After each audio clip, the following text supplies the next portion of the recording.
From the Fantasy Armchair, it is the Fantasy TyRant. Hey there, fellow fantasy football freaks. It's me, the Ty Guy, your Fantasy TyRant, back with another video, back in the Fantasy Armchair, here to help you win it all in your championship week. For those of you who still play in Week 17, if I were you, I'd take my advice, win your championship, then get the fuck out of this league that makes you play in Week 17, because playing in Week 17 sucks ass, right? Anyway, for you unlucky schmucks that are forced to play in Week 17, hey, I got you covered. A lot of the other gurus, they've already gone and left you. But I ain't leaving you behind. I'm here to help you out this week. I've got my waivers right now, and then on Thursday, I'll have my rankings set up. Then finally, my last Tinker Stinker Power Hour of the season, this Sunday, 11 a.m. Eastern, 8 a.m. Pacific. An hour of me answering your last second fantasy questions to help you crush it in this terrible, terrible Week 17 so you can get your championship.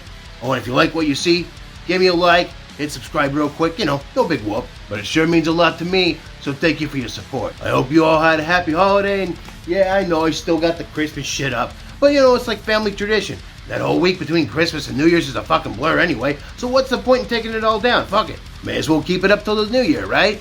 Anyway, fuck all that shit. Let's just get on with what you came here for. Here it is, my top 10 waiver wire picks for Week 17.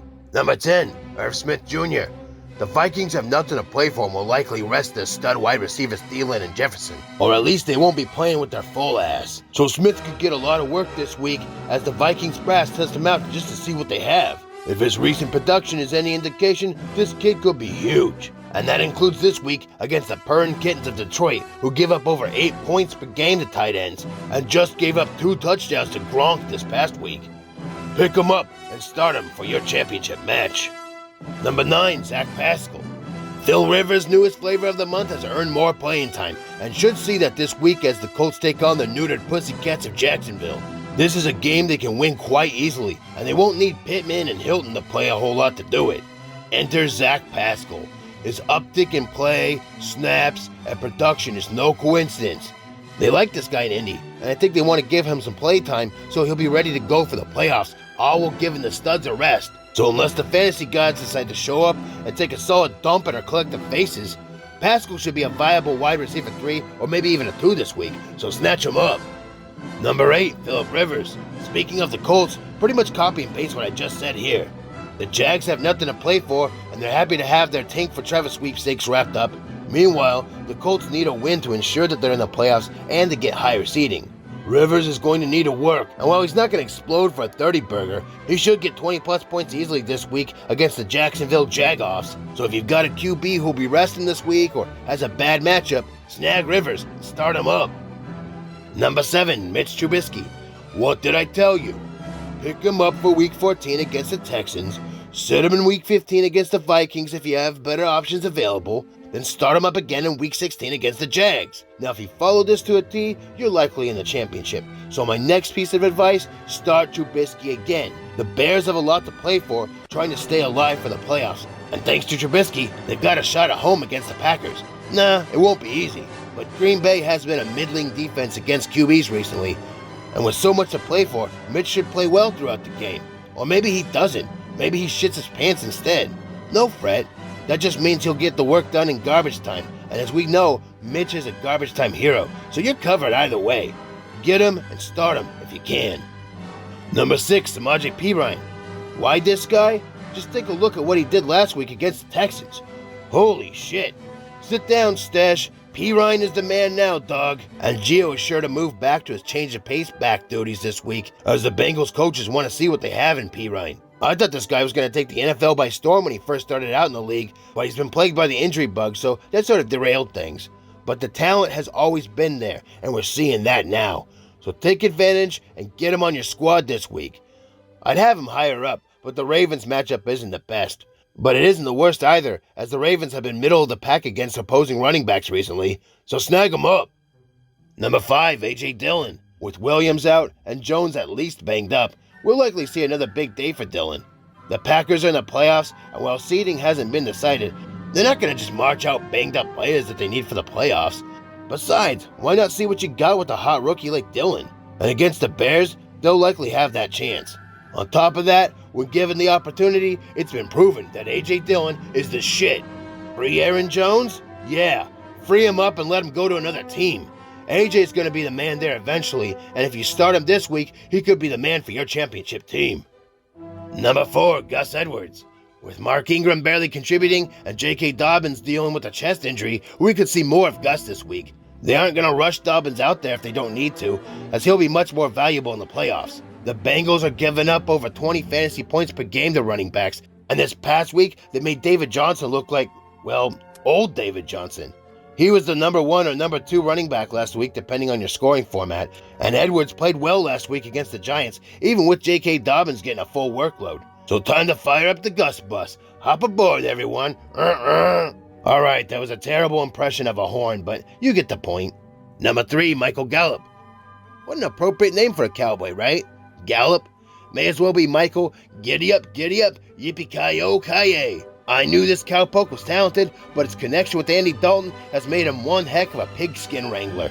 Michael galloped his way to over 30 fantasy points this past week, and this week he gets the Giants, who have been loose on D over the past few weeks, giving up over 20 fantasy points per game to wide receivers in that span.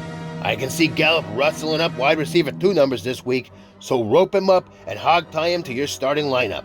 You tired of cowboy puns? Let's move on. Number 2, Malcolm Brown. No Akers, no Henderson, no problem.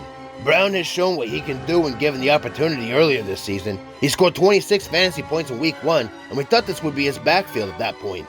But then Henderson and Akers took over and created a running back by committee, with Malcolm in the middle. Now he's on top, with the other 2 sidelined. And this week, he gets the Cards D, who just made Jeff Wilson Jr. look like Emmitt Smith. Zona would have been better off starting actual Cardinals this past week, it would seem. I don't think they get any better against the run this week, as they're better against the pass anyway. So go get Malcolm Brown now. And my number 1 waiver wire pickup for this week, Sterling Shepard. Because in the wake of Christmas season, why not turn to a shepherd to lead your flock to the promised land? No need to be sheepish. Okay, fuck these puns. Dallas D sucks woolly sheep nuts, especially against the pass. There, is that better? I mean, they give up almost 30 points per game to wideouts. Shep has finally been playing to the potential we all knew he had for years. Injuries have kept him quiet, but when given the chance to ball out, he does just that. He put up over 20 points against the stout Ravens D last week, so it stands to reason that Shep will dominate the Cowboys D, and maybe even get you a 30-burger as he feasts on the fantasy fiesta of Dallas. Looking for a sterling performance at wide receiver? Go with Shep. God damn it, my dadness is strong with these puns this week. Fuck it. Shep good, Dallas D bad. Start him up.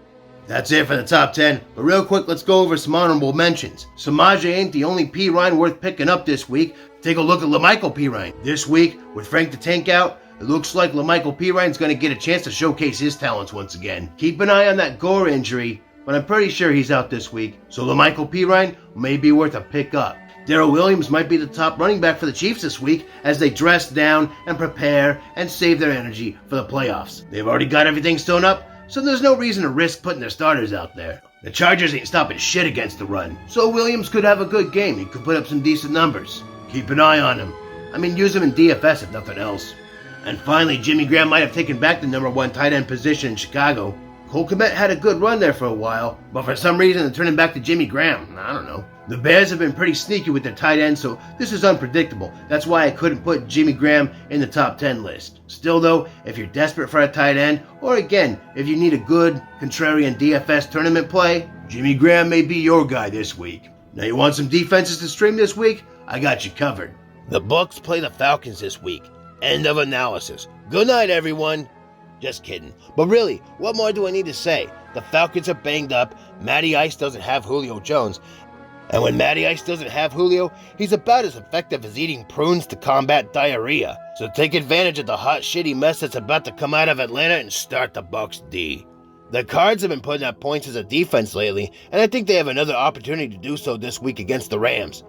Goff may be out this week, and even if he played, he's about as erratic as a nest of anxiety-riddled hornets owned by Charlie Sheen. So either way, turnovers will be a factor in this game, and the Zona D should take advantage. Worth a start this week. The Chiefs are stripping down to their loincloths this week, so the Chargers may actually have a chance at being a viable defense for fantasy purposes. And they actually played well against a fully stocked Chiefs squad in Week 2 this season, so there may be something there. The Chargers want a last good look at this season to build some momentum going into the next season. And with the Chiefs rolling out their second string Jamokes, the Chargers are actually worth a damn. So give them a go this week.